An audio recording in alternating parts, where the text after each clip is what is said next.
Okay, I'm back. 2002 Suzuki XL-7. I'm down to the woe is me phase. As you can see, I got pretty far along. Custom brake hose. The brake hose that comes with this car it has the check valve impregnated in the hose. It also has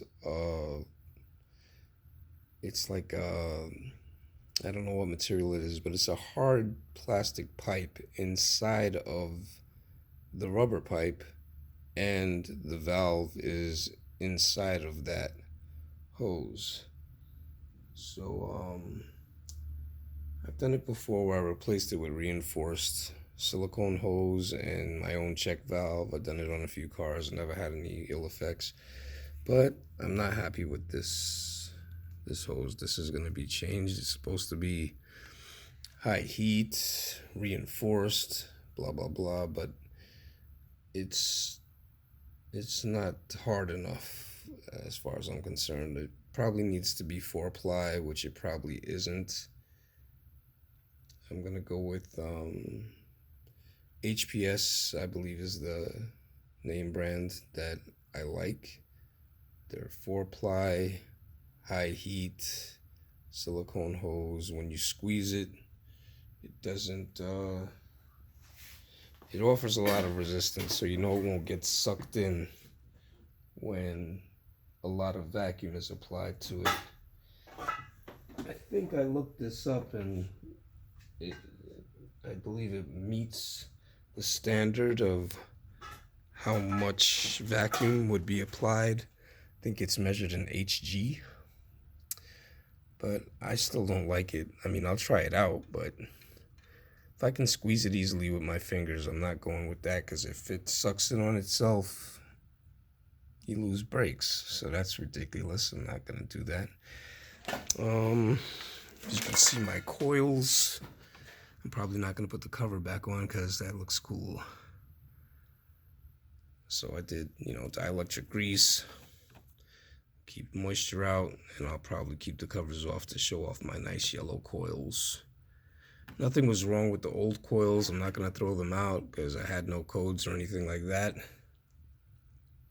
Just since so many things are gonna be new, I just went with new. You can see I got a bunch of silicone hoses replacing a lot of the vacuum hoses. Anything that's red is also silicone. This is supposed to be a T. I'll probably do a T later. Right now it's just electrical tape. Not a big deal. I don't think there's very heavy vacuum coming from there. No big deal.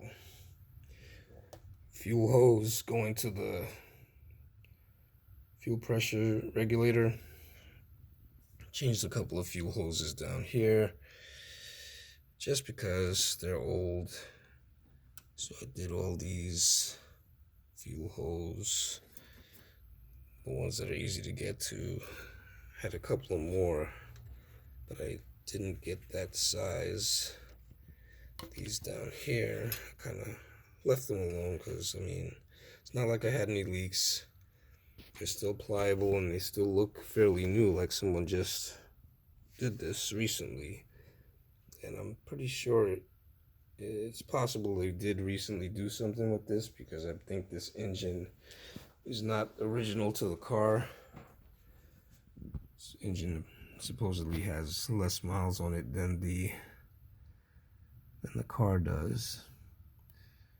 So you see I have this part not completely assembled, and this is where we get to the woe is me part, because the O-ring that I had so much trouble finding the right part number, it took so long to get it.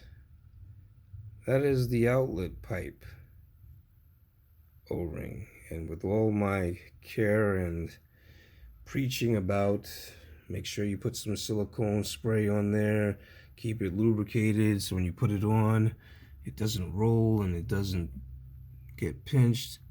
Apparently when I did the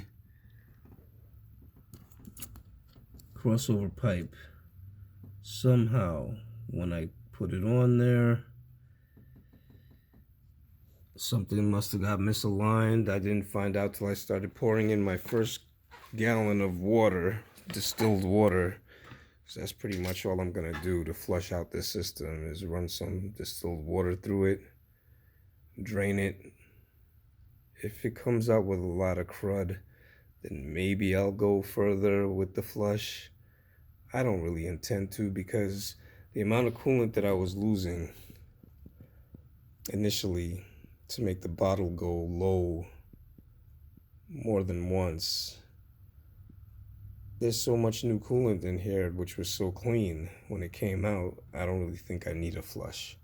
It was pretty much getting a flush every time I had to add coolant and it leaked out. And like I said, I never knew where it was leaking. There was no leak to the ground. But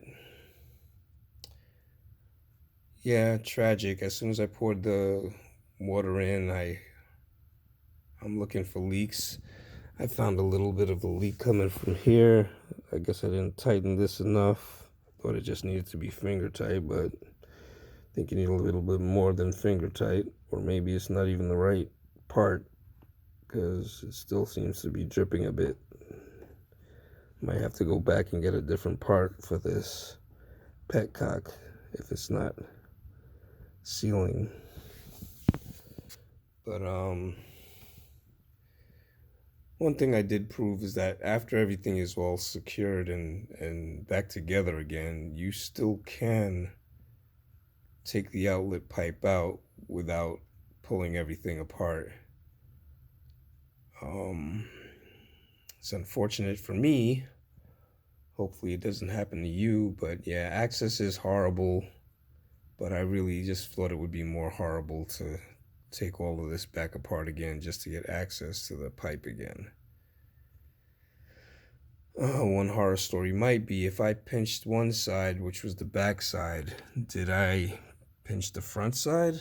And I'm pretty sure I checked all of that before I put everything together, so I can't imagine how this occurred. I'm thinking maybe when I was torquing down the bolts and nuts that hold the crossover pipe on the back, maybe something shifted or whatnot and made it not line up properly, and I don't know, but I heard that water coming out and I felt underneath there. I was able to get my hand under there and feel like, oh, I kinked the O-ring. And this is what we're trying to avoid. So now I'm trying to get everything done without having to pull everything back apart. Hopefully I don't have to. Maybe I will, but having done it already, it makes it easier. You kind of know what has to be done. It makes everything faster. But that's a big delay for me. Hopefully it doesn't happen to you. So that's the word to the wise. Make sure it's lubed up, and also make sure when you're pressing it in to get that outlet pipe, crossover pipe on, make sure that it mates properly, because I'm thinking it had to have been misaligned at some point to make it roll or make it get kinked like that, because it should just be like two mating surfaces getting together, nice, easy peasy. So yeah, I'm Mr. Everything, but everybody makes mistakes. What can I say?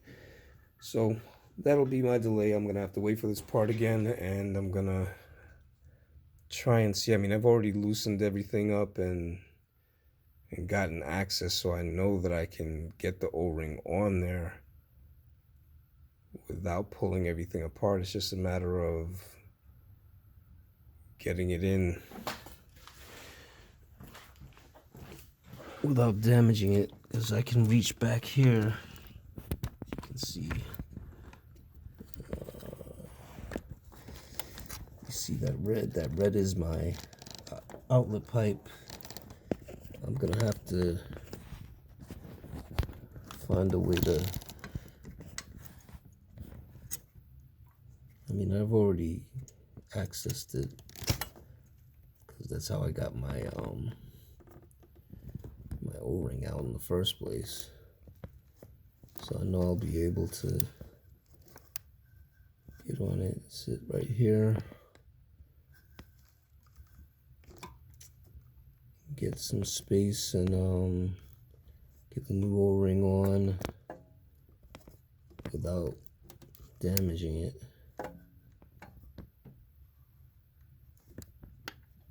Well,